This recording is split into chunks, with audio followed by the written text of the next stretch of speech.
Muy bien, se realizó hoy el evento denominado y organizado, además, repito, por el Ministerio de Economía y Finanzas, Economía Peruana, la agenda pendiente tras el Bicentenario, y están ya con nosotros nuestros invitados, Carolina Trivelli y Alonso Segura. Hablamos de la economía y sin duda es una preocupación, más allá de lo que tenga que resolverse ahora. En el futuro, en el presente, digo, en este momento, hay una mirada que no debemos descuidar. A los dos, muy buenas noches, muchas gracias, porque sin duda hay retos enormes que vigilar y sobre todo tratar de proyectar y de mirar desde ahora hacia adelante.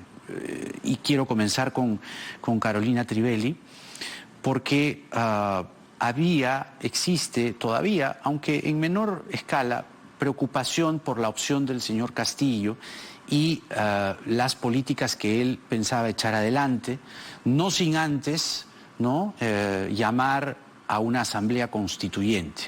Pero más bien en las últimas semanas el señor Castillo ha pedido al señor Velarde que se quede. En el evento habló de que va a hablar con él una vez que el jurado proclame a quien haya resultado ganador.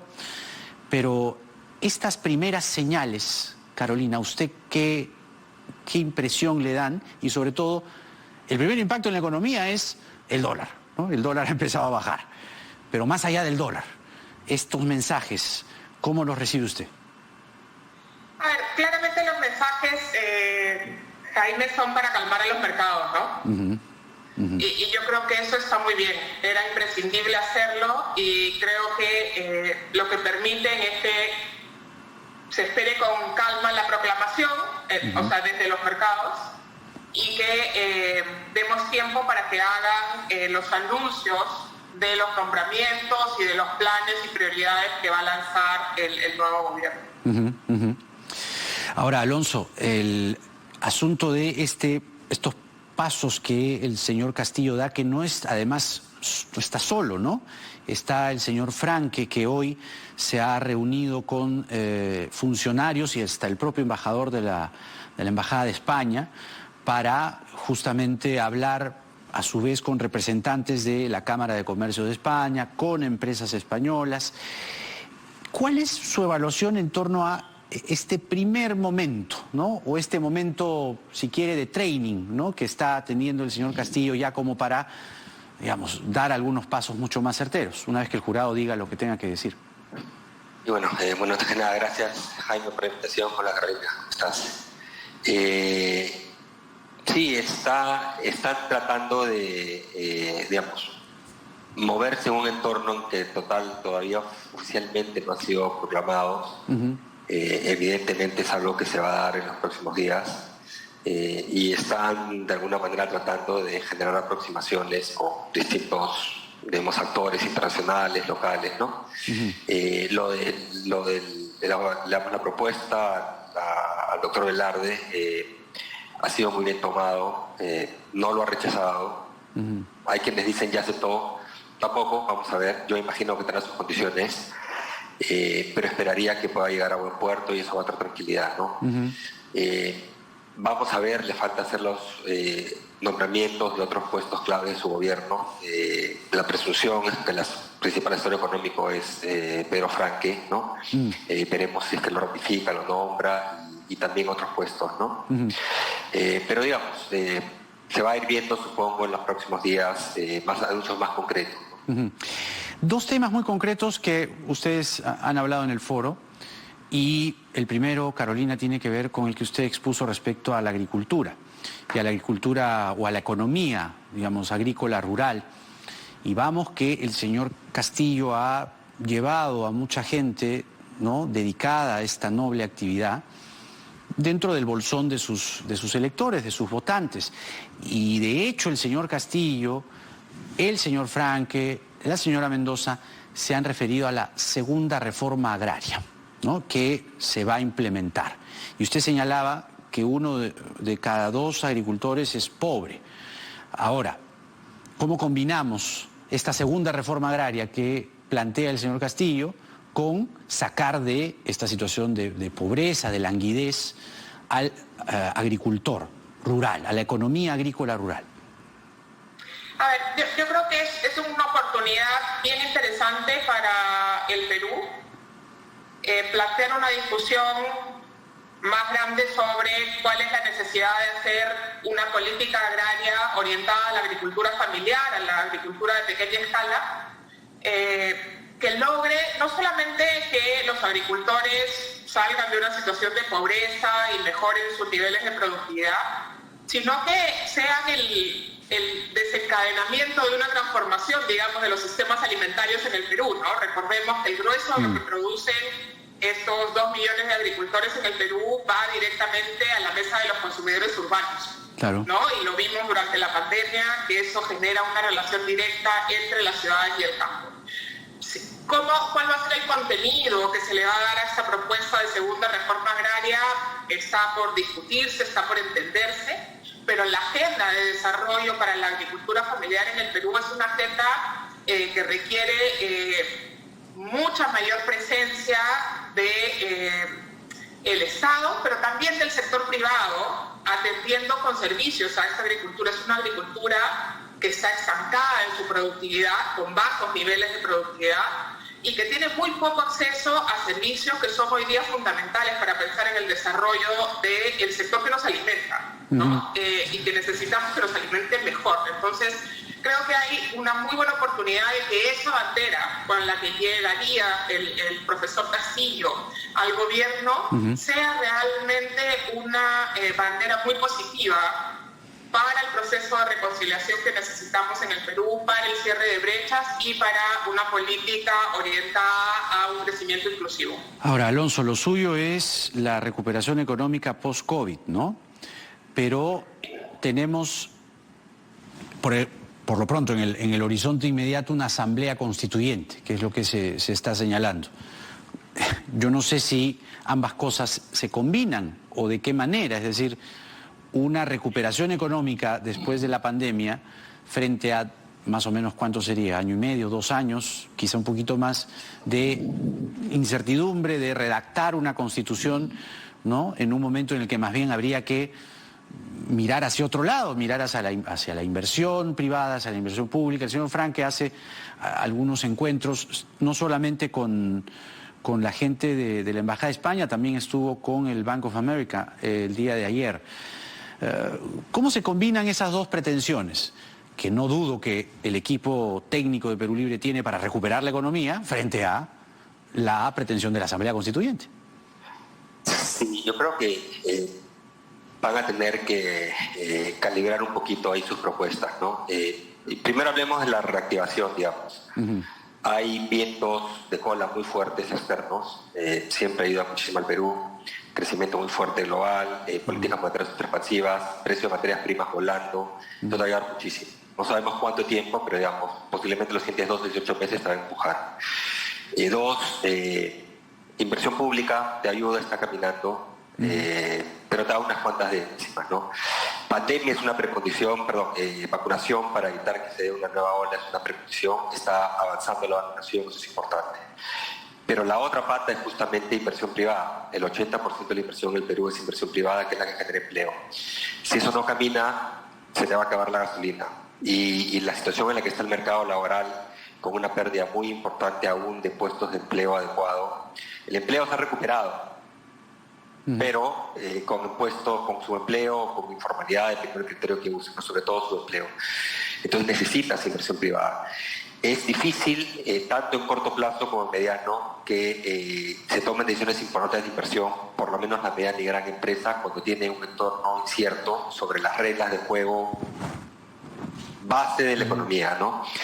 Y eso es la Constitución. Entonces, hay que entender del otro lado que han hecho, ganar una segunda vuelta insistiendo con un cambio de Constitución. Entonces, hay que ver cómo se balancean los dos objetivos.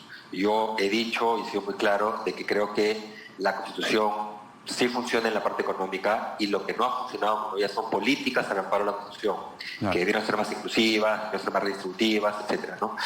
Entonces creo que van a tener que buscar alguna solución intermedia para tener, digamos, contentos a aquella base de apoyo que quiere cambios, que no solo cambios, sino cambios en la Constitución.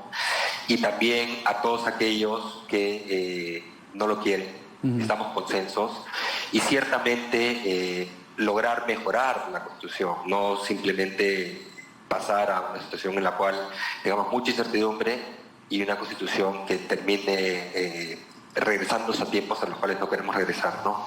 Entonces ahí yo creo que tienen que ver cómo calibran. Pueden poner a Julio Velarde, pueden poner a, no sé, a los Avengers en el gabinete, pero si siguen con buscar una asamblea constituyente para reescribir toda la Constitución, la inversión privada se debe plantar y el empleo no va a caminar, y es el principal en corto plazo reductor de pobreza, ¿no? O sea, entonces ahí tienen que calibrar. Ni con los Avengers, ¿no? Si hay una asamblea constituyente, digamos, esto camina. Que es muy difícil, ¿no? Yeah. Yo creo que es muy difícil. Salvo que, o sea, primero, asamblea constituyente no está contemplado, no soy abogado, pero de la Constitución por donde la leas no te dice que es el mecanismo, ¿no? Entonces te vas a entrampar, te vas a tener incertidumbre sobre si va o no va, sabiendo que quieren ir con un cambio mayúsculo, ¿no? Entonces, no creo que sea la vía. Además, que ahí creo que sí tienen un diagnóstico errado. Hay muchas cosas que puedes hacer al amparo de esta Constitución. Lo que estaba hablando Carolina, había un desarrollo agrario, agroindustria, fundamentalmente en la costa. La gran tarea pendiente es cómo jalas a la agricultura en la sierra, fundamentalmente a los pueblos agricultores, cómo los incorporas a cadenas de valor locales, internacionales, etcétera, ¿no? Y eso no estuvo en la discusión cuando hicieron todos los cambios en la ley agraria última, sí, ¿no? O sea, que era lo relevante realmente, claro, ¿no? Claro. Creo yo. Y lo puedes hacer, y lo puedes hacer con esta Constitución. Entonces, yo creo que ahí hay que reenfocar las prioridades. Claro, ahora, ¿cómo pues prender una inversión en la agricultura? ¿Cómo se gestó en la costa? Como bien usted decía, Carolina, ya recordado boom agroexportador, ¿no? De hace algunos años, varios ya, se centró fundamentalmente en la costa norte, en la costa sur un poco, con mucho mayor volumen, respecto a la agricultura en la sierra, ¿no? Que resulta fundamental. Esto, digamos, ¿cuáles son las llaves por donde se puede generar realmente eso que ha sido largamente postergado, que es darle a la economía o a la agricultura en la sierra de nuestro país ese toque agroindustrial, digamos, ¿no? Sofisticado, que sería pues fenomenal que pueda existir en el Perú? ¿Es posible pensar en eso? Es posible pensar en una agricultura familiar más moderna, con mayores niveles de productividad. Hoy día lo que tenemos es una agricultura familiar que funciona casi sin servicios, casi sin tecnología, con muy poca innovación y con cadenas de comercialización muy poco efectivas, ¿no? Entonces, yo creo que hay mucho espacio para, sin hacer transformaciones enormes, poder hacer cambios que beneficien a la producción de alimentos en el Perú y a los agricultores familiares. Algunos se articularán, ojalá, a cadenas agroindustriales, otros a cadenas de comercialización en mercados mayoristas, pero a mejores mercados mayoristas, ¿no? A mercados mayoristas más limpios, con más transparencia, con mejor formación de precios, con menos informalidad. Y eso ya sería un cambio sumamente positivo para la economía agraria, agroalimentaria en el Perú, ¿no? Claro, pero si los mismos agricultores no pueden acceder, digamos, a los productos que ellos mismos producen, es que hay un error de principio, ¿no? Hay un problema ahí, una complejidad de partida. Es que hay un problema de productividad severo en la agricultura familiar. La productividad de la pequeña agricultura está estancada hace mucho y hay un problema de falta de servicios que hay que activar, ¿no? Menos de 10% de los agricultores tienen crédito formal. Y esto es un imposible pensar que vas a desarrollar la agricultura familiar sin crédito cuando son cultivos que demoran 9 meses, ¿no? Por lo tanto, requieren una inversión en el mes 1 y van a obtener retornos en el mes 9. Para eso necesitas no solamente que haya más recursos para prestar, sino que haya tecnología financiera, que haya conectividad digital, que haya innovación, porque el viejo modelo del crédito agropecuario con 10 visitas a la chacra por una persona en moto, ya no es lo que se utiliza en el mundo. Hay cosas muy superiores en términos de eficiencia que se pueden activar en el Perú. Creo que lo que se necesita es una política de agricultura familiar muy agresiva, y eso puede dar réditos muy temprano, digamos así. Digamos, porque donde se concentra ante tan poca, digamos, tan poco mensaje o tan poco desarrollo, ¿no?, en el discurso del señor Castillo respecto a la segunda reforma agraria, lo que se percibe más bien es, si le dices segunda reforma agraria, evidentemente hubo una primera, y la primera ya sabemos en qué naufragó o cómo terminó. Entonces, claro, no se trata necesariamente de pensar en fin, hacendados siendo expulsados de sus, ¿no?, de sus propiedades, etcétera, etcétera.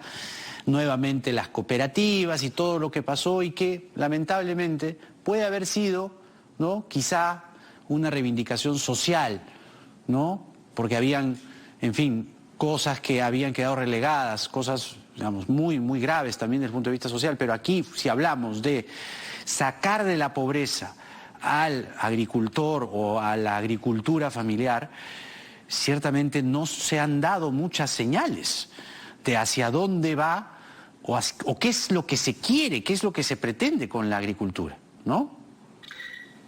Sin duda, ¿no? Pero creo que hay que aprovechar aquí la confluencia de factores, ¿no? Y como tú decías al principio, dado que es una masa de sus votantes muy importante, van a tener que generar una respuesta, y ojalá sea una respuesta con mucho debate, con mucha discusión, porque lo que se trata aquí es de que aprovechemos esta oportunidad que el tema de la agricultura se ha puesto en debate para construir soluciones que sean efectivas y que mejoren la vida de esos agricultores y que fortalezcan el sistema alimentario peruano para asegurar que los consumidores tienen acceso a alimentos más sanos, más saludables, a más alimentos, ¿no?, con mejores precios. Yo creo que eso nos beneficia a todos como país. Entonces creo que hay que esperar sus definiciones, hay que esperar los nombramientos, como dice Alonso, pero hay que también participar en ese debate y aportar y traer mucha experiencia internacional, porque hay muy buenas prácticas que podemos copiar de nuestros propios vecinos. Eso justamente es lo que hemos querido con este diálogo, porque no podemos dejar de tocar estas cosas. Es decir, si bien es cierto hay una incertidumbre electoral, los temas país están allí, y uno de los temas, Alonso, que usted hablaba también era de cómo mantener las finanzas públicas.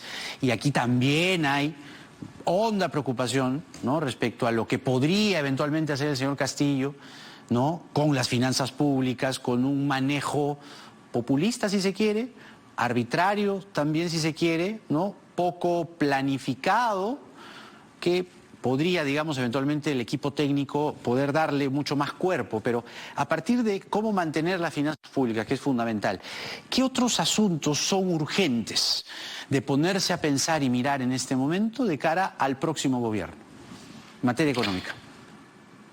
Sí, mira, el que acabas de mencionar no es un tema menor, ¿no? No. Hay mucha demanda de gasto, de provisión de servicios públicos de parte del Estado, pero la realidad es que al final vas a tener una determinada capacidad de gasto.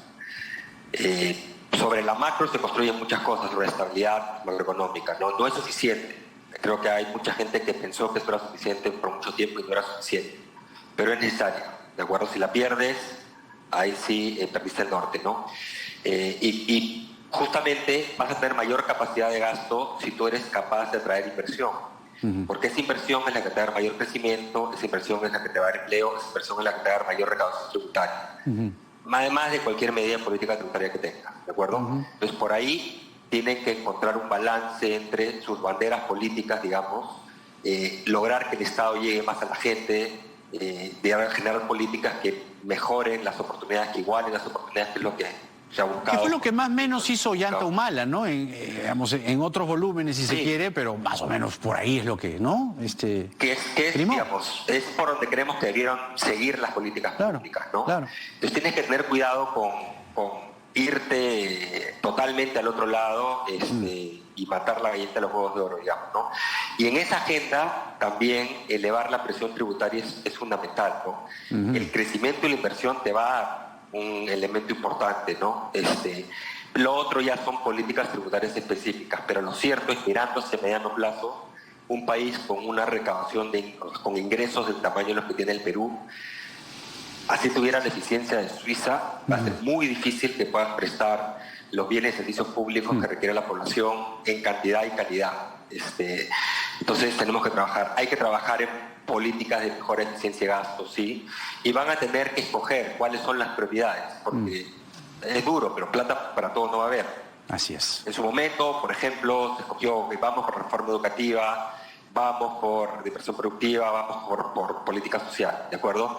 No podía ir por todo, ¿no? Entonces van a tener que decir cuáles son las prioridades y cuánto impulso le dan, ¿no? Exactamente. Carolina Trivelli y Alonso Segura, los dos, muchísimas gracias. Muy claros, como siempre, muy prolijos. Creo que nuestro público se lleva muy buenos mensajes. Hasta una nueva oportunidad, ¿eh? Buenas noches. Hasta luego, Jaime, gracias. Nos vemos.